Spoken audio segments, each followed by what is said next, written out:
First of all, thank you to Jared for inviting me, and thank you guys for coming to listen. And I thought hard about, I don't know exactly who's going to be here.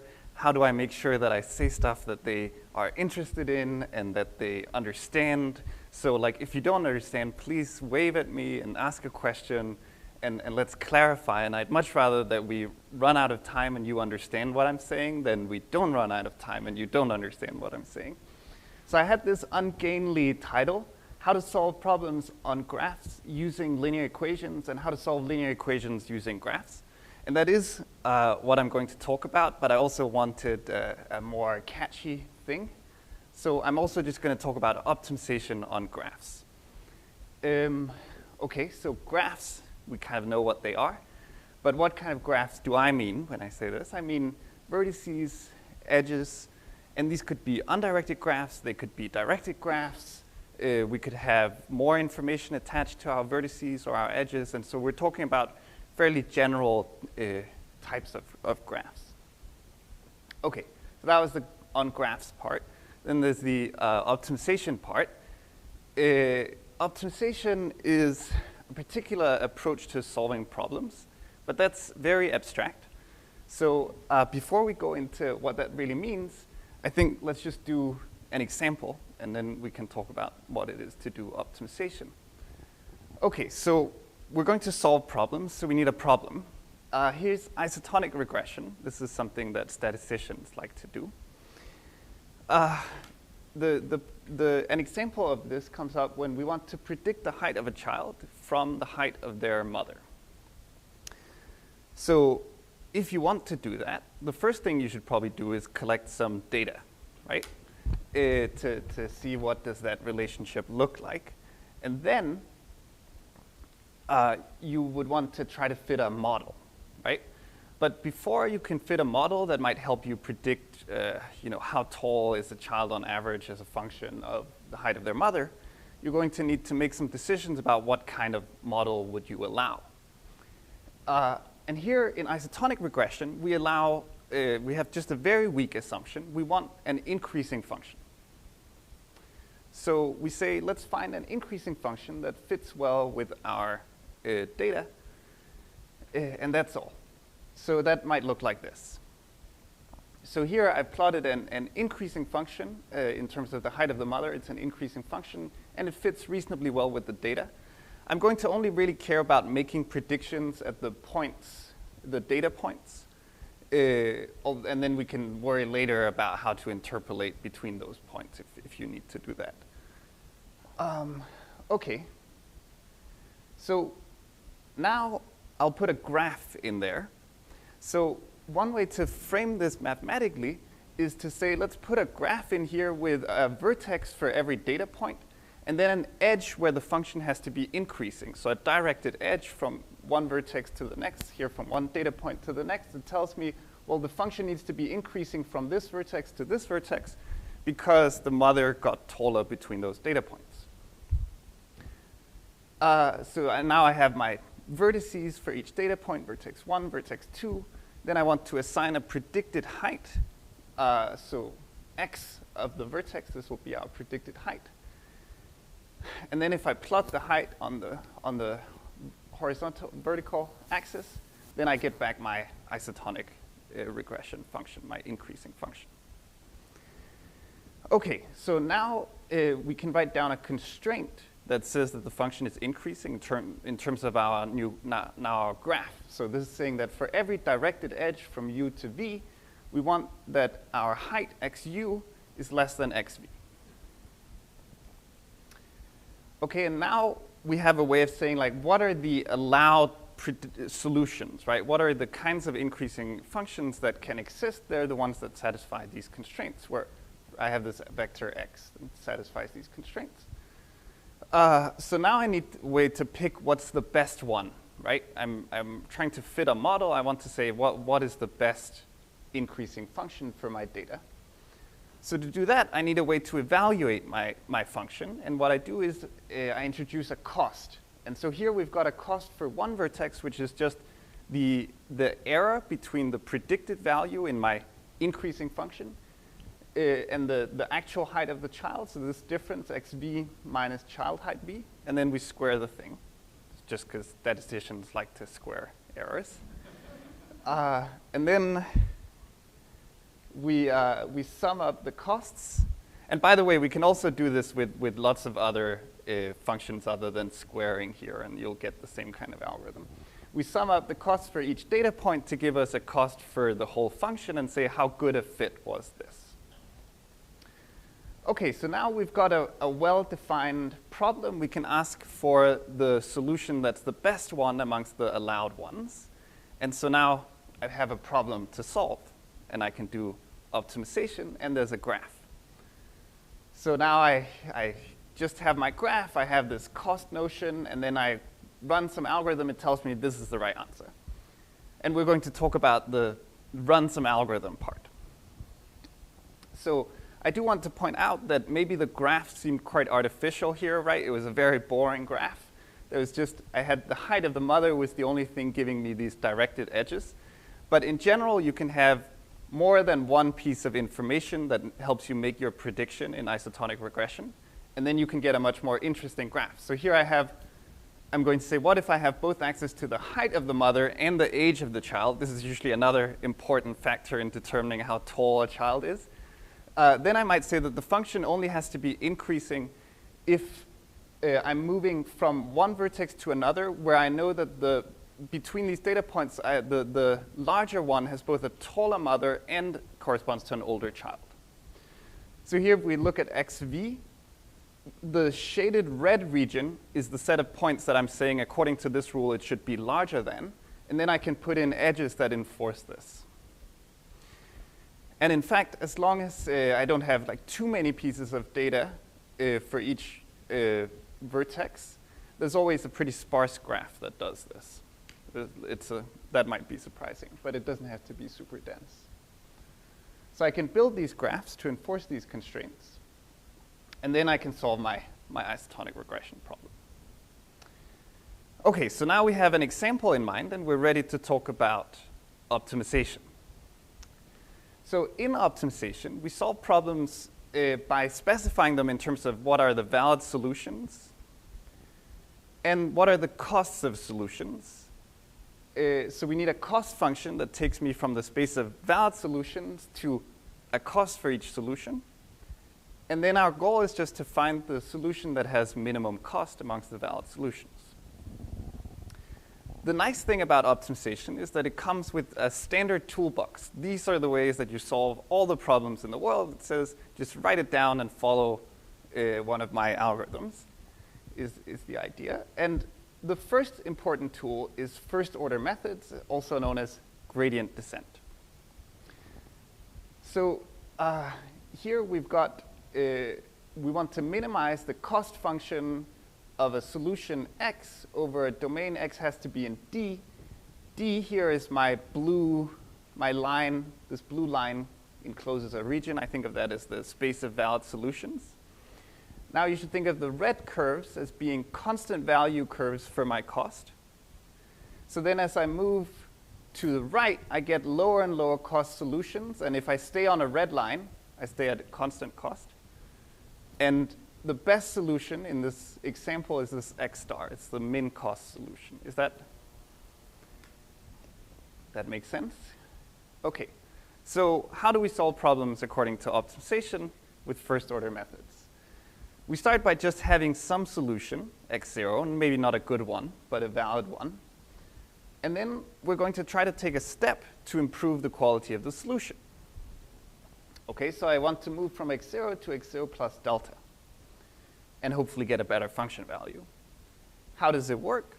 So in first order methods, we say, we just do a linear approximation of our function. So we say initially the cost was x0 plus delta. The cost at the new point is x0 plus delta. The cost of x0 plus delta, which we can approximate as the cost at x0 plus the derivative of the function at x0 times the size of the step. So it's just a standard linear approximation.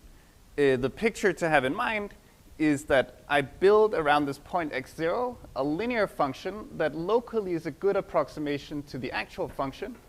And then I look at taking a step delta away, hopefully to a point with a lower function value.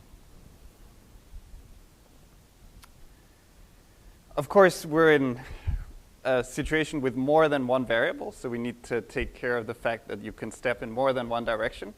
And all that happens is that we get the derivative along each coordinate times the step in each coordinate, okay, for in our linear approximation.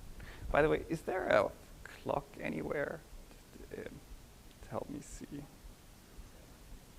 Okay.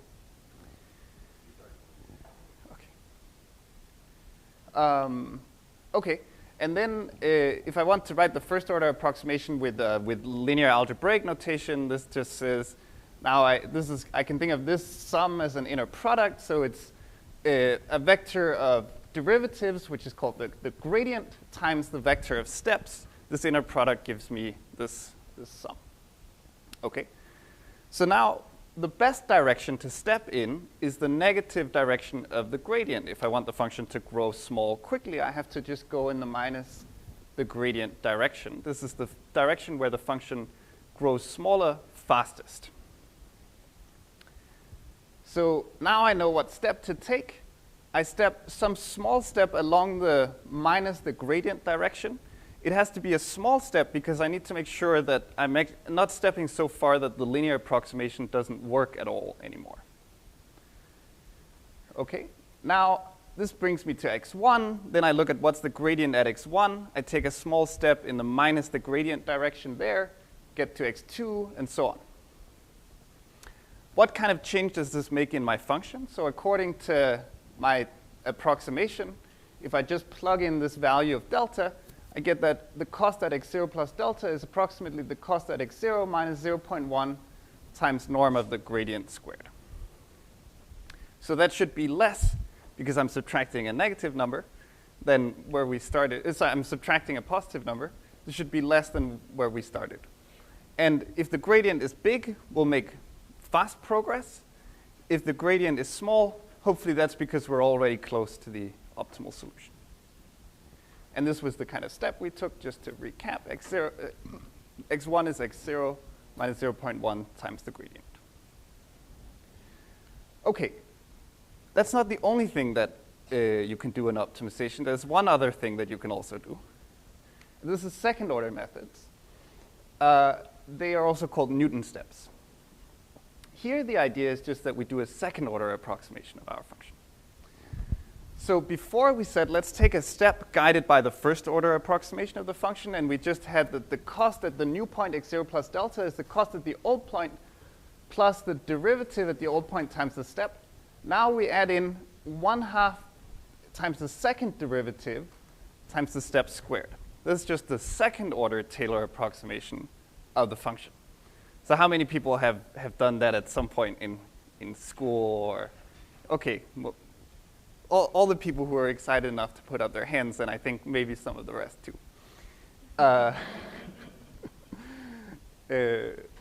So the picture to have in mind here is that here was my first-order approximation. It's a linear function based at x0. And now my second-order approximation is a quadratic function that fits better with my actual function. So I should be able to take a better step if I use my second-order approximation. It should guide me towards a better next point. Okay, so if we write this out for multiple coordinates, now for the derivatives, we need the derivative with respect to every coordinate. For the second derivative, we need to consider second derivatives with respect to each pair of coordinates. So now I get the sum over second derivatives with respect to xi, xj, times the step in coordinate I times the step in coordinate j. If I write this in linear algebraic notation, it's now the list of partial derivatives, the gradient, times the list of steps, delta. And then over here, I just have a matrix, which we call the Hessian, but also the second derivative here of the cost function. It's just a matrix of second derivatives. So the coordinate ij of this matrix is the partial derivative with respect to entry I and entry j. Now, I apply this matrix to the list of steps, and then I take an inner product with the vector of steps again, and this just gives me the sum of these terms, the second order terms. Now, this is getting to be more symbols than I can handle. So let's call the gradient G and the matrix of second derivatives H. And then it looks a little friendlier. Now, it turns out that what I probably want to do here is I want to take a step that it shouldn't be too big, but also it should sort of balance out so that this gradient times delta term gives me some negative value, and then it shouldn't be dominated by this thing, which is usually going to add in a positive term. So I need to make sure that the step doesn't get killed by the positive growth from the second order term. So I need to balance these terms somehow. I can actually write it down as an optimization problem itself, but it's a quadratic, so the minimum just means solving a linear equation. But you can also just check that this actually works out pretty well by plugging it in, right? So I'm going to find a step that delta that solves this equation, h delta equals minus g. And now I claim that this is a pretty good step, and we can see it just by plugging in and seeing that it means that this term is negative and larger in absolute value than this term. Let's see it. So now I plug in. If this is true, then delta is equal to h inverse g, right? So h inverse g here, and a minus sign. And h inverse g, here the two minus signs cancel out. Now, I have an h here. It's going to cancel with one of the h inverses. And the two terms together, it all adds up to minus 1/2 g dot h inverse g. OK. So it was just, we wrote down a second order approximation. We did the best thing that we could with that, and it happens to be this. But it is also a better step. This may not be obvious right here, but it's generally a much better step to take than the first order step. So we'll make more progress. You can think of it as saying maybe it's because we can afford to find the directions where the function is the gradient is changing slowly, and we can move further in those directions. If the gradient isn't changing quickly, the local approximation stays good, then I can move further in those directions. So now I have some different step delta. x1 is x0 plus delta, but it works better than the first order step. So why don't we just always do that? It's because it involves solving a linear equation. So doing a first order step is just compute a gradient, which is usually very easy, but doing a second order step involves compute a gradient, compute the Hessian, and solve a linear equation. And the solve a linear equation part is really expensive. So usually finding the step delta that solves this is too expensive. But for optimization on graphs, it turns out magic happens. It's not too expensive, so you can do second order methods. We can solve the linear equation much faster than general linear equations. And so this is what I want to tell you for the rest of today is why is there magical structure in optimization problems from graphs? And also how does that lead to fast solvers for these linear equations, which then in turn enable us to have wonderful algorithms for all kinds of optimization problems on graphs, because we can now do second order steps, Newton steps on graphs. So we need to know something called convex functions. So a convex function is just a function that is above its linear approximation at every point. Okay? So if I make a linear approximation and I look at the actual function sits higher. Okay? Now, if I plot the second order approximation, it will also sit higher than the linear approximation. At least it has to locally, because it's a better approximation than the first order approximation. So in my picture, it sort of sits in between. Not sure if that has to be the case, but it has to sit above the linear approximation. So the second order approximation sits above the linear approximation. Now, if we write out, so here I've written out my second order approximation around x0. x0 plus delta is approximately cost at x0, linear term, gradient times step, second order term, which is step times Hessian times step, and a factor 1/2. Now, I told you that the second order approximation sits above the first order approximation. This must mean that the second order term, which is the difference between the two, is positive, or at least it's not negative. Okay? Just because I have to move up when I go to my second order approximation. So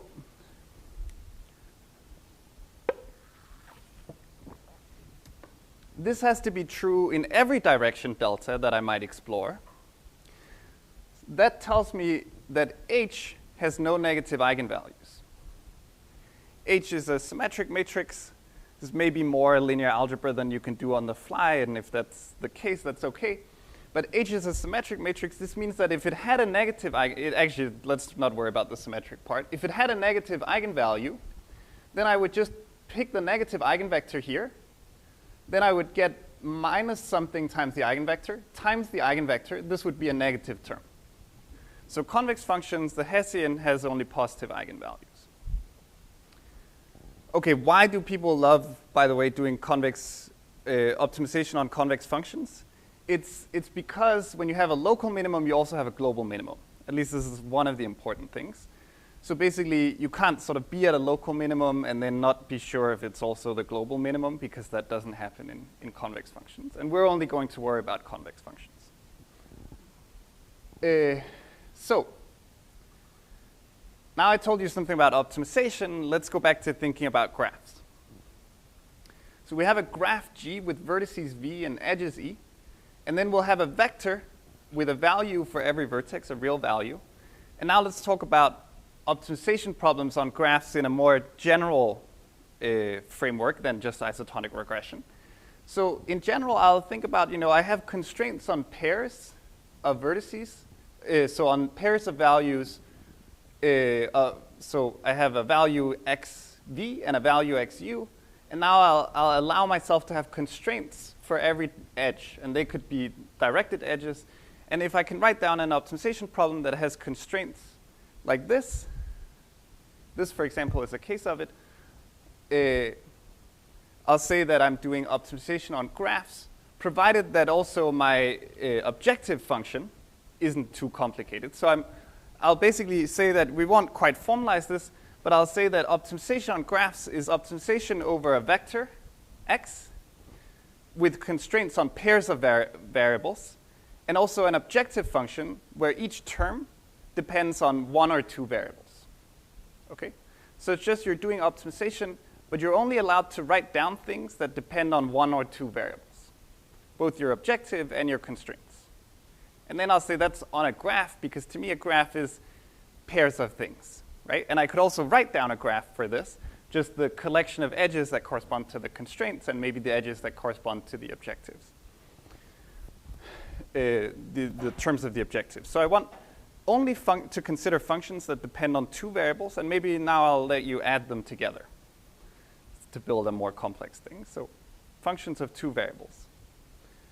Then I've been talking about constraints, but I've only told you how to do unconstrained optimization. So now I want to forget about constraints, okay? And I promise you that there is a real way to do this with this one weird trick called barrier functions. So the idea here is that I told you how to take, say, a first order step in optimization. This was, we're at a point. We take a step in the negative direction of the gradient. And we improve the function value, okay? But what if this step takes me outside of the space of valid solutions? What if the step violates a constraint? Then I don't know what to do, okay? And I don't want to talk about how we solve that problem, but it turns out that you do solve that problem all the time in optimization. And one of the standard approaches is what's called barrier functions, which just is that you add in another term into your objective that blows up whenever you get close to violating a constraint. And then you can make sure that you never take a gradient step that takes you outside of the valid region. It also obviously changes what is the best solution. So now you have to be careful. You first solve a slightly different optimization problem, the one with the barriers added. Then you change that optimization problem a little bit, and you sort of get closer and closer to discovering the true thing by solving a sequence of different optimization problems. This is not so important for today's talk how that happens. What's important is that we just do unconstrained optimization. Okay? So the key point here, really, that I wanted to get to is that it is fully general in some sense to just consider if all I want to do is constraints on pairs of variables and objectives on pairs of variables, I can just switch to unconstrained problems on pairs of variables. So where every term of my function comes from a pair of variables. So now I want to focus on unconstrained optimization with an objective function that only depends on pairs of variables. I will also allow things that only depend on one variable. So now my cost function for some objective problem looks like, my cost function for some optimization problem looks like sum over vertices, cost associated with one vertex, plus sum over edges, cost associated with the edge. So this can be a different function for every edge. And then the input is the two variables at the endpoints of this edge. Okay? But you can convert anything that has constraints on pairs of variables into a problem of this sort and solve that too. So it is hopefully fairly general. You might sit now for a second and think, do I know of a problem that fits this framework? Okay, so constraints on pairs of variables, objective, that's the sum of things that depends on pairs of variables. This is optimization on graphs, at least one version of it. So now we can ask, can we do second-order methods on these kinds of problems, right? I added some special structure. What? Okay, yeah. I added some structure saying that now I have this special objective function that only consists of terms. It's a convex function of two variables, and maybe a convex function of one variable as well. So I want to do a Newton step, right? I'm going to show you that we can do a Newton step, and hence everything will be wonderful because they are really good steps. How do we do a Newton step, though? Gaussian elimination is the classical approach. It takes order n cubed time for an n by n matrix H.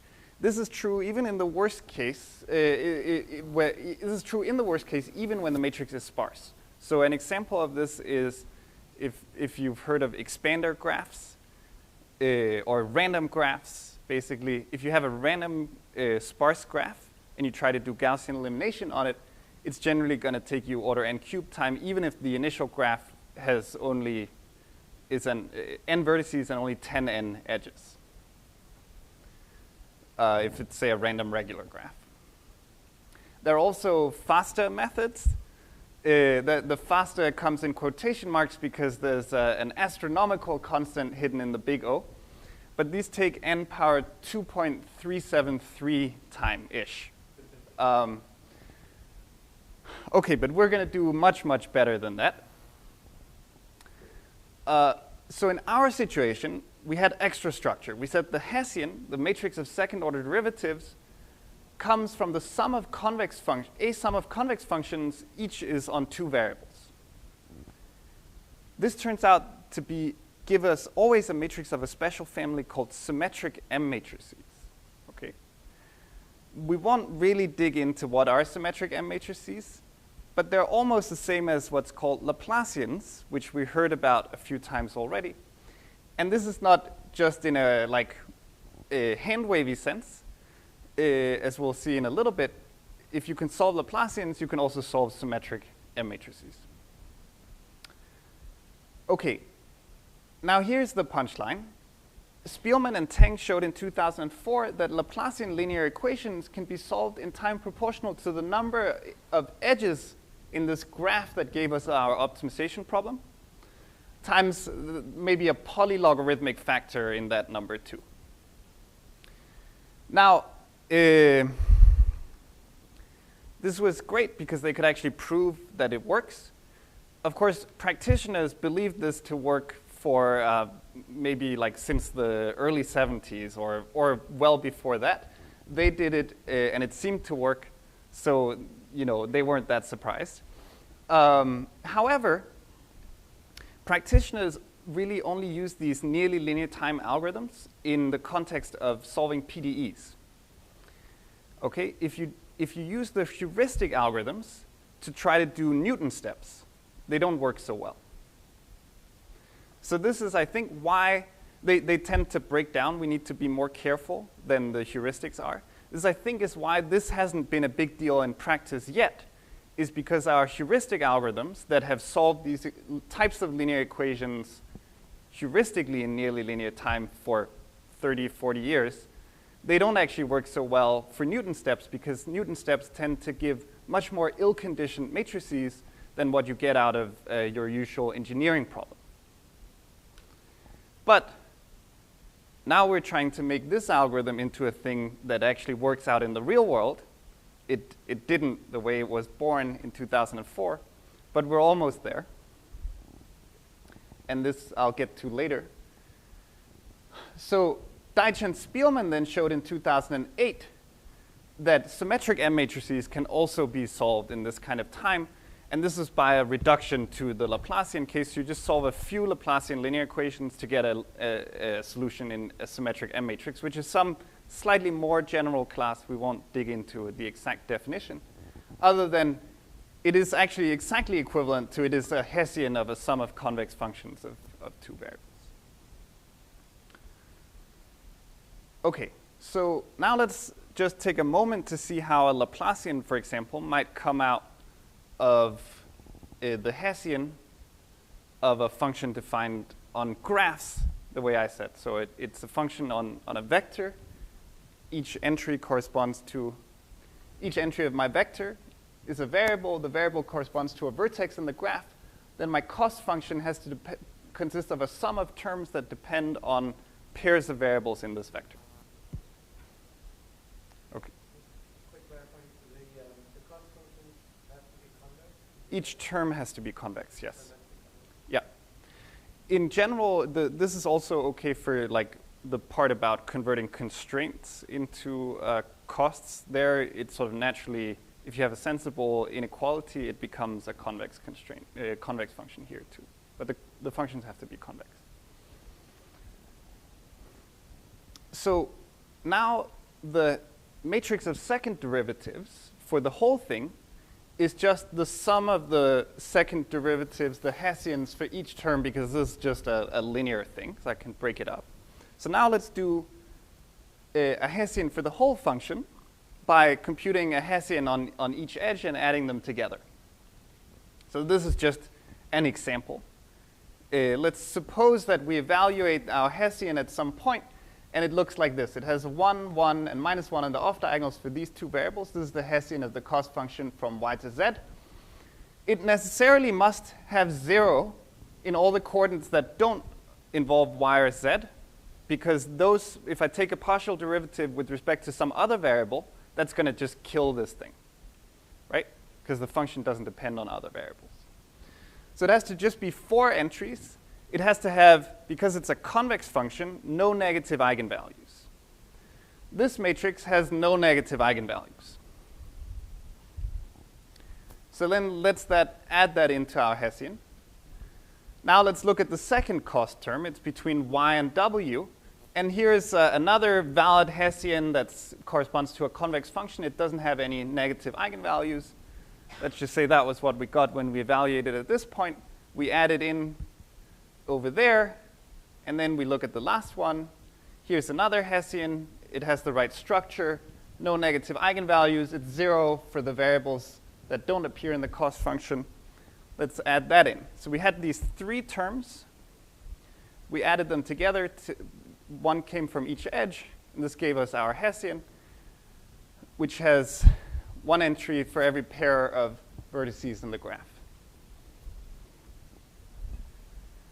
if every term is 2 1s on the diagonal and then minus 1s on the corresponding off diagonals, then this matrix is what's called a Laplacian.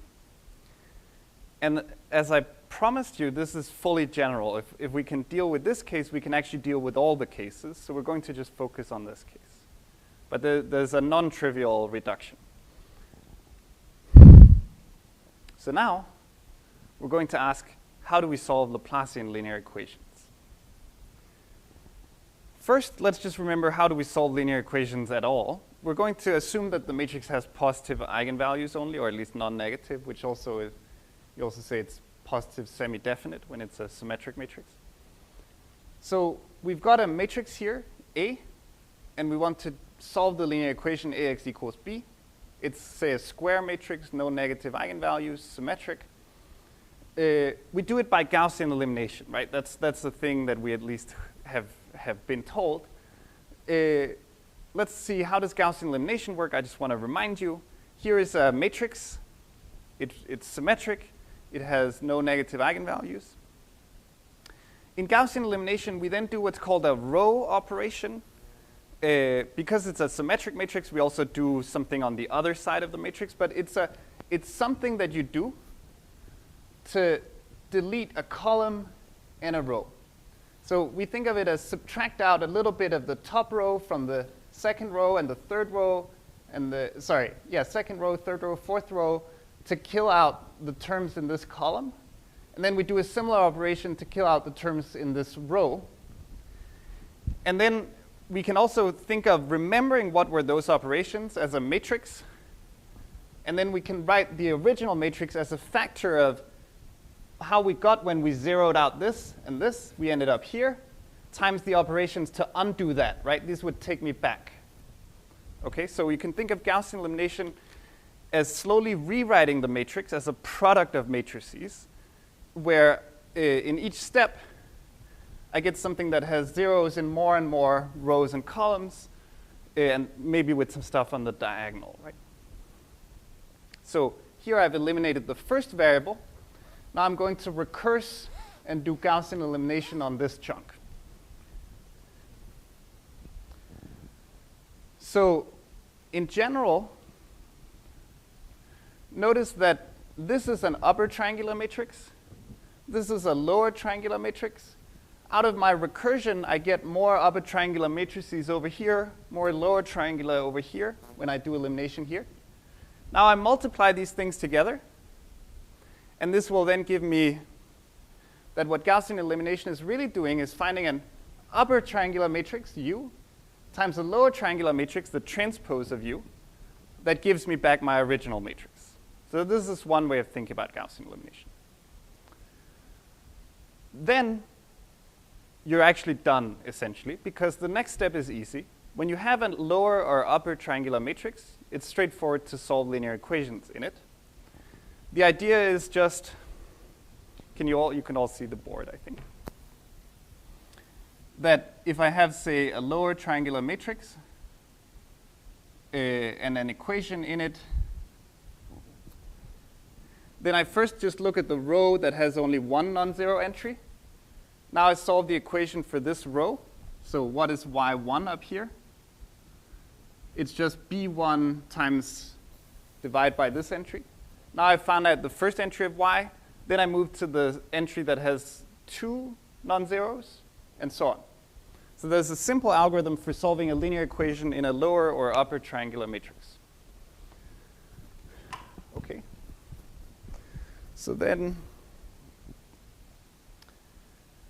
that's Gaussian elimination.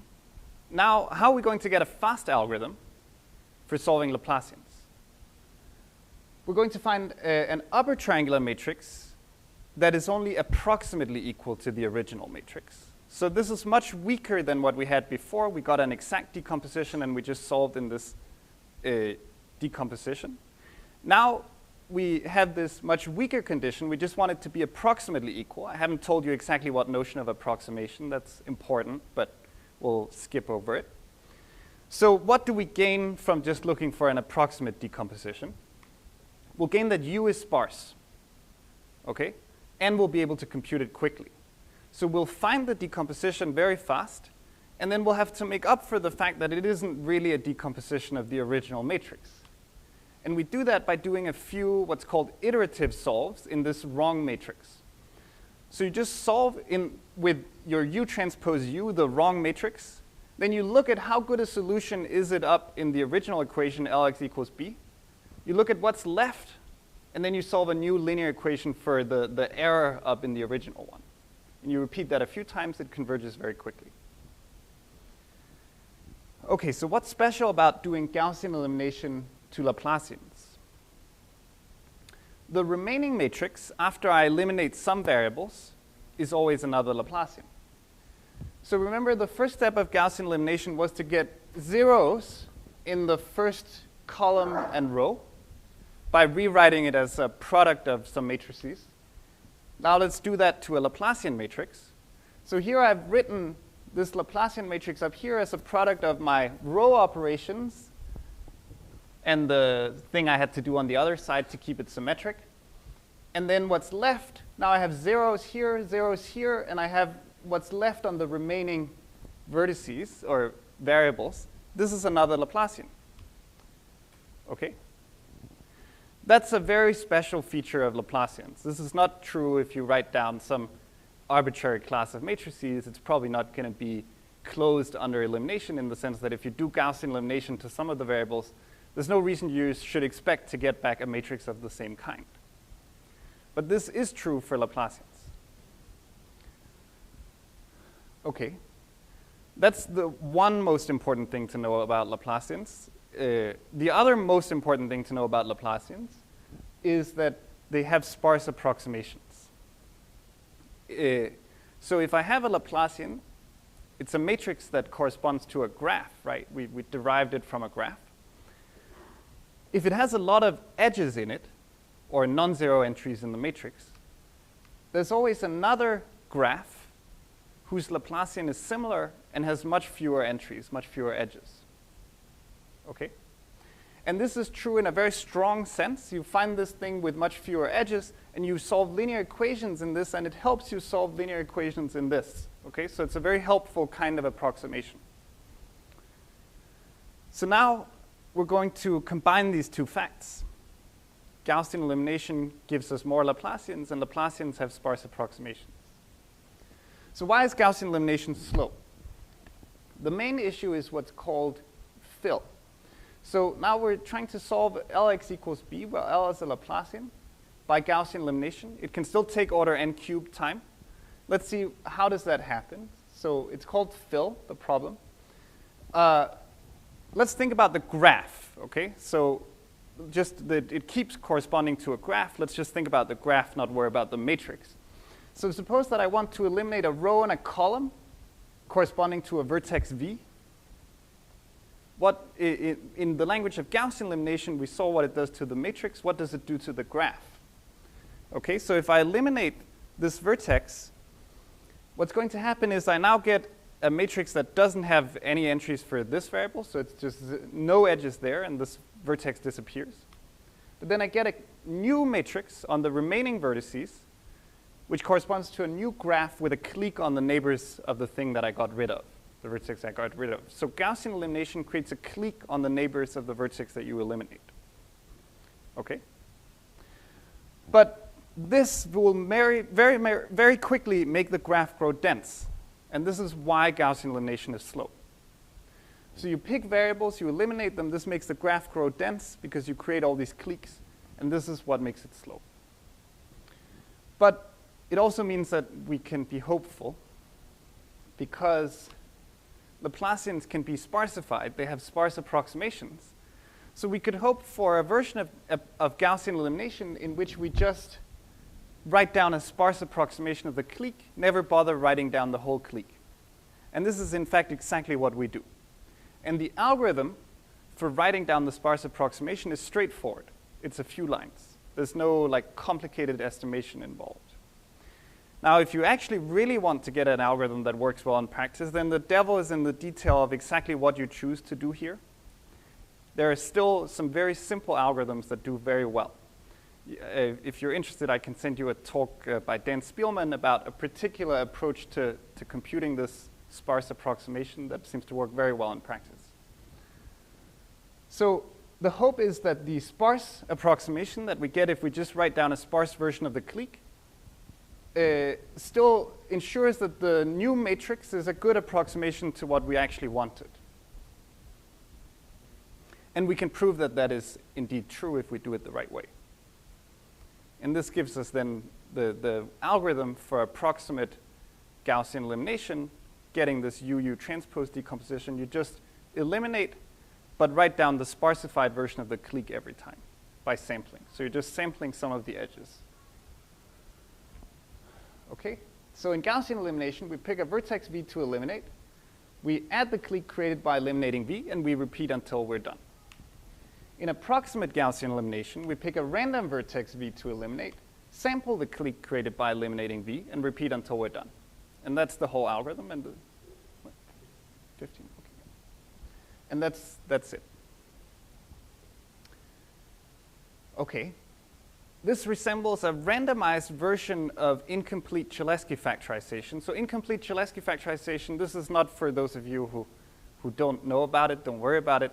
But this was the way that people solved these kinds of equations in the 80s and 90s. Now it's sort of been supplanted in PDE communities. But now and people could never prove that it works. But now we're basically doing something very, very similar, but we can prove that it works. And the details, the differences are important, I think. Because I think that the differences are why we can make this work for Hessians too.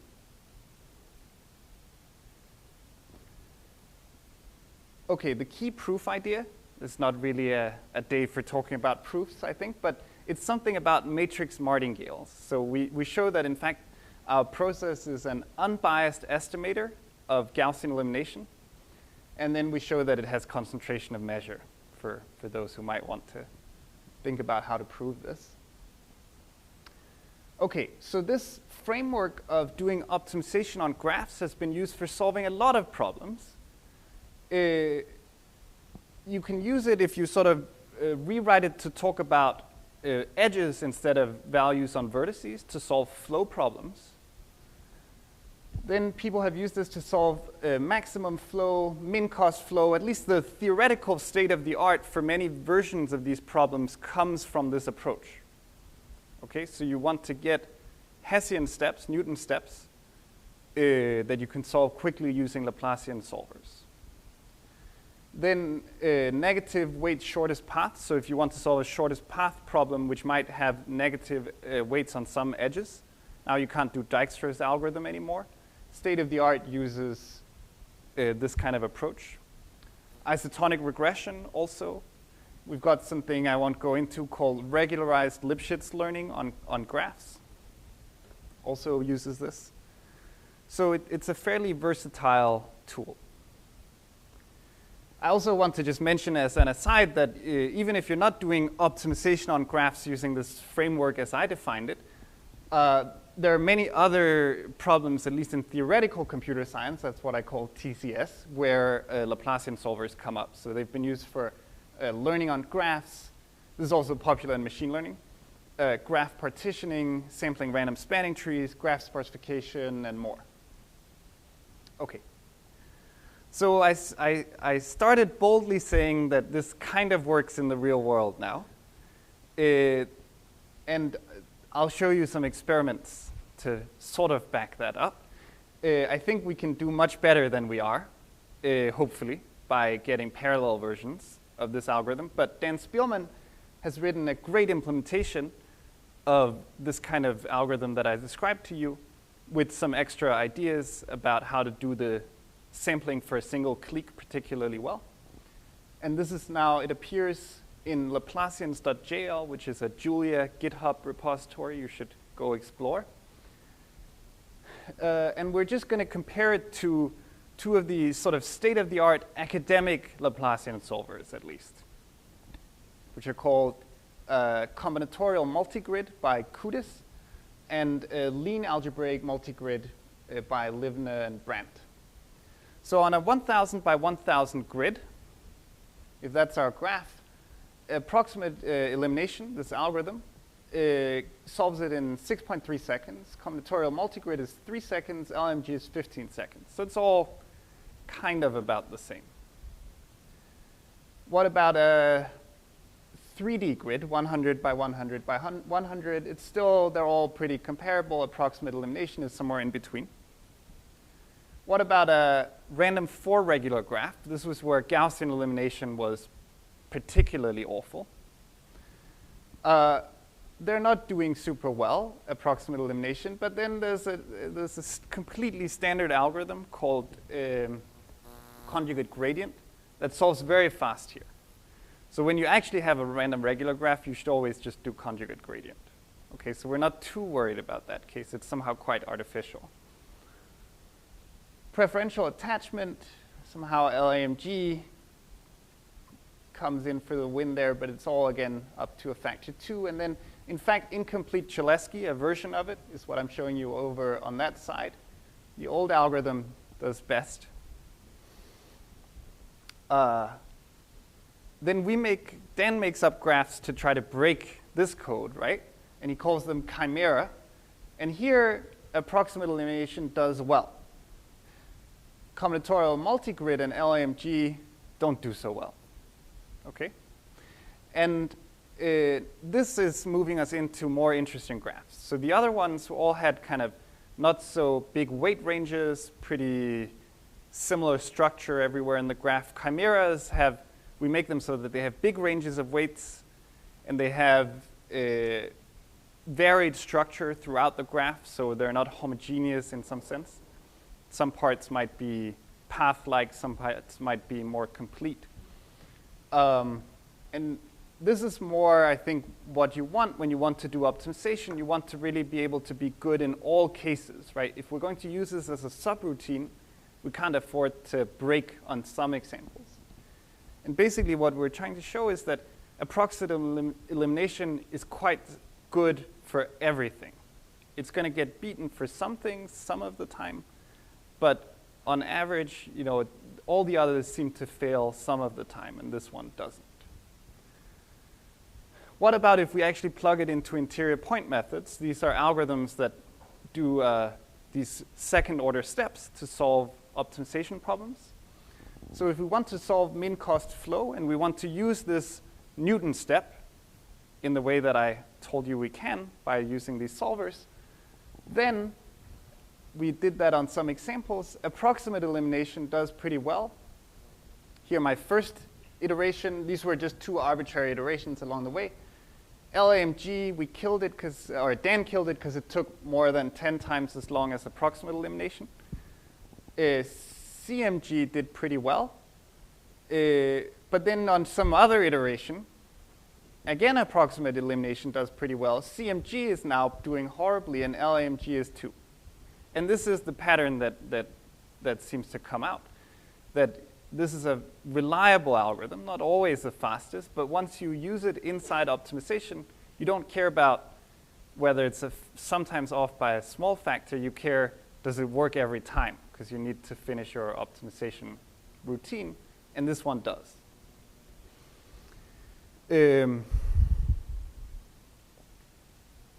So the summary of this from Dan's experiments is that we process about 300 to 500K entries per second and solve to 8-digit accuracy. The others vary widely.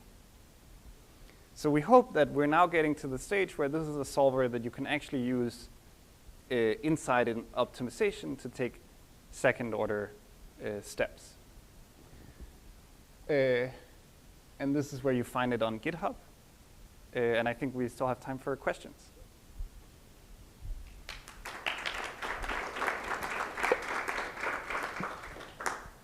So how hard is this method to implement compared to some of the others you showed in the table? Comparably, I think. I mean, there are some things that you have to get right, but it's not longer than doing a multi-grid. Yeah. I can show you on GitHub after. Yeah, back to this graph. One thing, I think, can you hear me okay? I'm going to break this thing. Is this all right? Yeah. One thing that I'm wondering is what sort of level of accuracy you're going to. So going to 8-digit accuracy, and this is leading somewhere, right? Like most modern machine learning, you're still playing around with models, so you only really care about just getting to 10 to the minus 3. So methods that are approximate that get you down to that first bit, but maybe have a long tail, are interesting. Do you have any?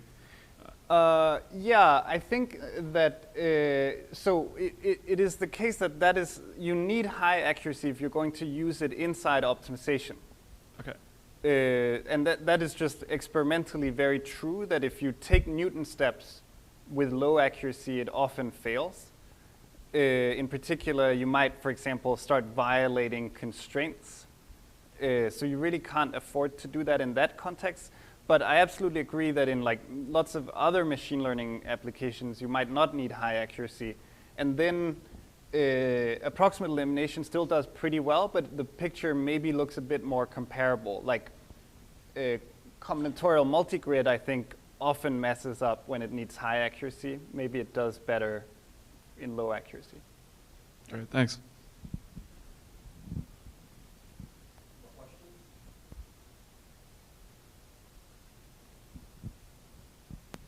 So you mentioned that taking a Newton step is better, but another approach in practice that's used is to, and it's not very principled, but is to just like add a momentum term. So each time you're solving a new step completely, like sort of just using local information. Mm-hmm. And what if you just kept around some hysteresis term for I've been going in this direction, so let me add a term to continue going in that direction.